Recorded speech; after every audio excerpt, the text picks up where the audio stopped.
সকালবেলাটা যাদের চা দিয়ে শুরু হয় তাদের উদ্দেশ্যে আজকে চা তৈরি করে দেখাচ্ছি। এখানে খুব সুন্দর একটি টিপট নিয়েছি। টিপটের মধ্যে আগে থেকে 1 চা চামচ চা দিয়ে রেখেছি।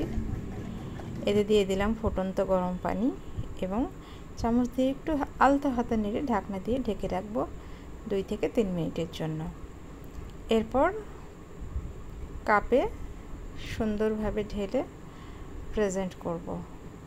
যখন চাটা ঢালছি যে ফ্লেভারটা আসছে সেটা শুধু আমিই উপভোগ করতে পারছি।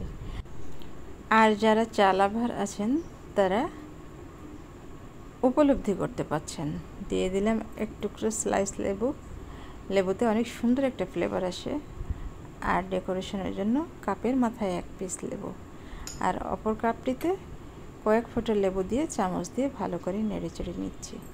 ব্যাস, তৈরি হয়ে গেল সুন্দর সকালের সুন্দর 1 কাপ চা। আর কি চাই? এমন মনোরম একটি পরিবেশে মনোমুগ্ধকর 1 কাপ চা যদি সকালটা মন প্রাণ চাঙ্গা করে দেয়, এটাই বড় সার্থকতা।